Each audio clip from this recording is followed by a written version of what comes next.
तो हेलो दोस्तों, स्वागत है आपका आज की इस वीडियो में। आज हम कश्मीर के बारे में बताना चाहूँगा। आप लोग कश्मीर के बारे में क्या सोचते हो? क्या आपको आज से पहले यह भी पता था कि कश्मीर 1947 से पहले भारत और पाकिस्तान दोनों में से किसी का भी हिस्सा नहीं था? हाँ, आपने बिल्कुल सही सुना, कश्मीर किसी का भी हिस्सा नहीं था। इसी बारे में आज हम इस वीडियो में बात करेंगे। तो चलिए शुरू करते हैं। जब कभी भी जम्मू कश्मीर की बात होती है तो हिंदुस्तान और पाकिस्तान की लड़ाई की बात जरूर की जाती है, क्योंकि जब से कश्मीर भारत देश से जुड़ा है तभी से हिंदुस्तान और पाकिस्तान के आपसी संबंध खराब हो गए हैं। हिंदुस्तान और पाकिस्तान की लड़ाइयाँ के बीच की वजह जम्मू कश्मीर को बताया जाता है, परंतु जब जम्मू कश्मीर की बात आती है तो राजा हरि सिंह का नाम भी जरूर आता है। आखिर कौन थे यह राजा हरि सिंह? तो आज के इस वीडियो में अब आपको जम्मू कश्मीर के इतिहास और राजा हरि सिंह के बारे में बताने वाले हैं।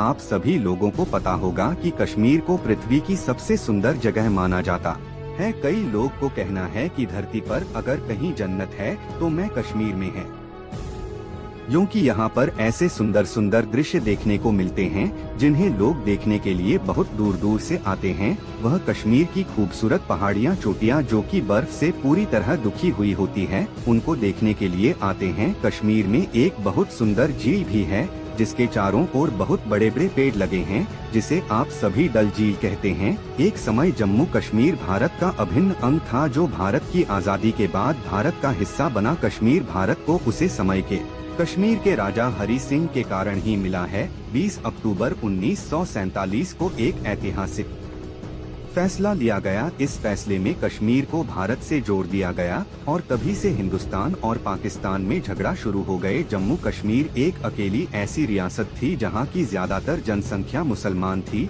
लेकिन वहां के राजा हिंदू थे। राजा हरि सिंह डोगरा बस से आते थे। डोगरा वंश के सबसे पहले कश्मीरी राजा गुलाब सिंह बने थे। राजा हरि सिंह इन्हीं के पोते थे। सितंबर सन 1895 में हरि सिंह का जन्म जम्मू कश्मीर के अमर पैलेस में हुआ था। उनके पिता का नाम महाराज अमर सिंह था। 13 साल की उम्र होने के बाद हरि सिंह अजमेर के मायू कॉलेज में पढ़ने के लिए चली गई। उनके जाने के 1 साल बाद उनके पिता की मृत्यु हो गई तथा मृत्यु के बाद हरि सिंह के चाचा प्रताप सिंह को जम्मू कश्मीर का राजा बना दिया गया। 20 साल की उम्र में हरि सिंह को कश्मीर का मुख्य सेनापति घोषित किया गया तथा उसके बाद सन 1925 में हरि सिंह को राजगद्दी दे दी गई। हरि सिंह आधुनिक सोच विचार वाले इंसान थे, जिसके चलते उन्होंने रियासत से वेश्यावृत्ति तथा बाल विवाह जैसी कुप्रथा को खत्म कर दिया। उन्होंने सभी के लिए प्राथमिक शिक्षा को आवश्यक कर दिया। साथ ही इन्होंने सन 1929 में सभी दलित लोगों के लिए मंदिरों में जाने की भी अनुमति दे दी थी। यह सभी कदम काफी बड़े थे। कहा जाता है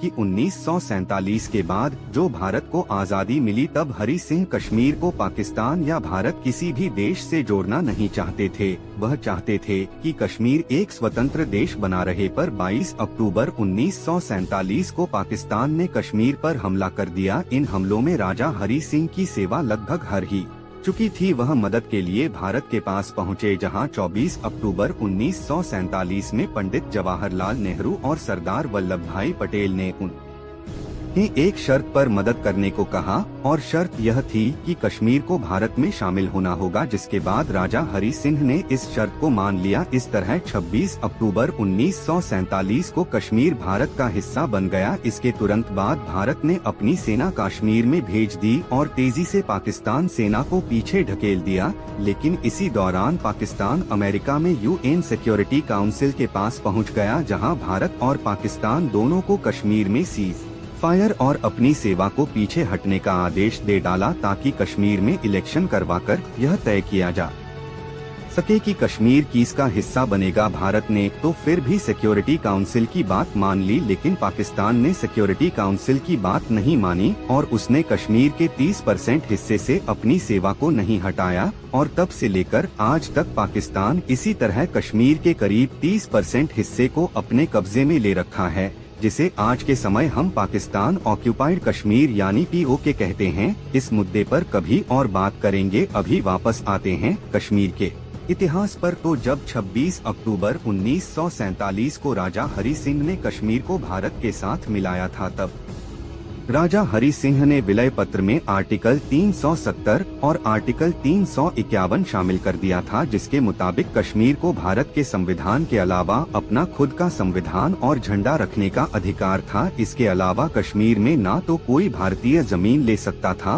और न ही कोई यहाँ व्यापार शुरू कर सकता था, और इसी धारा 370 के कारण कश्मीर की राजनीति हमेशा भारत के खिलाफ रहती थी। जम्मू कश्मीर के नेताओं के बयान भारत के खिलाफ और पाकिस्तान के फेवर में हुआ करते थे, और इसका सबसे बड़ा कारण था जम्मू एंड कश्मीर का धारा 370 का स्पेशल स्टेटस, जो उसे भारत के संविधान में दिया गया था, जिसके कारण जम्मू एंड कश्मीर भारत होने के बावजूद भी एक अलग देश की तरह एक्ट करता था। और आज तक न जाने कितनी सरकारें आई और गई, लेकिन किसी ने भी धारा 370 को छूने की कोशिश नहीं की। और इसके भी कई कारण थे, जिनमें इंटरनल पॉलिटिक्स से लेकर इंटरनेशनल पॉलिटिक्स शिक्षक शामिल है, क्योंकि ज्यादातर सरकारों का यही मानना था कि अगर उन्होंने जम्मू एंड कश्मीर में आर्टिकल 370 को हटाया, इससे पाकिस्तान और दुनिया भर देश भारत के खिलाफ हो सकते हैं। इसके अलावा कश्मीर के लीडर से भी धारा 370 को हटाने के सपोर्ट में नहीं थे। जम्मू एंड कश्मीर से धारा 370 को हटाना इम्पॉसिबल था।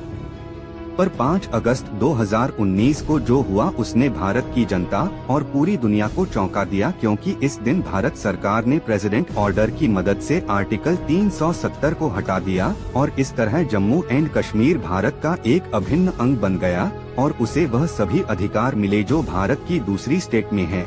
और जम्मू एंड कश्मीर में भी वह सभी कानून उसी तरह लागू हुई जो भारतीय सभी राज्यों में होते हैं। चलो अब समय में थोड़ा कश्मीर के प्राचीन इतिहास के बारे में जानते हैं। कश्मीर के प्राचीन इतिहास के बारे में जानने पर पता लगता है कि कश्मीर पर लंबे समय तक मौर्य और कुशलों का शासन था। मशहूर इतिहासकार कन्हड़ ने अपनी एक पुस्तक राजा तरंगिणी में लिखा है कि अशोक कश्मीर के प्रमुख शासक रहे। अशोक ने अपने शासनकाल में श्रीनगर शहर को बनाया था, जो कि आज अपनी सुंदरता के लिए पूरी दुनिया में मशहूर है। अशोक के शासनकाल में यहाँ पर बौद्ध धर्म का बहुत ज्यादा प्रचार हुआ करता था। आपने कभी इस सतवीर का नाम सुना है? सतवीर कश्मीर का पुराना नाम था, जिसका मतलब पानी से भरा हुआ होता है।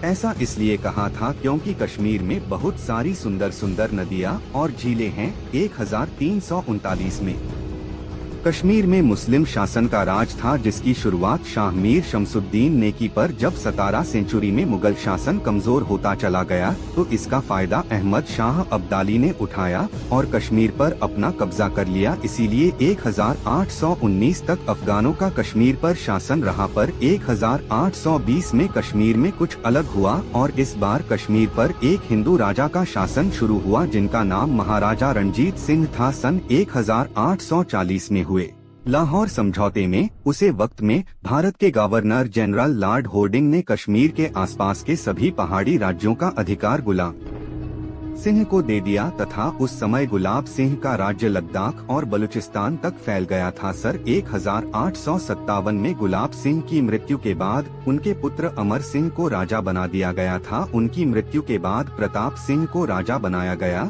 और इसी परिवार को आगे बढ़ते हुए सन 1925 में जम्मू कश्मीर को भारत में जोड़ने के कुछ साल बाद 26 अप्रैल 1969 को राजा हरि सिंह की मृत्यु मुंबई में हो गई। उनकी आखिरी इच्छा यदि उनकी राख को जम्मू और कश्मीर की रवि नदी में बहा दी जाए, ऐसा ही किया गया। तो दोस्तों, यह था कश्मीर का इतिहास। अगर वीडियो से आपको कुछ भी सीखने का मिला हो, चैनल को सब्सक्राइब और वीडियो को लाइक जरूर करें फ्रेंड्स।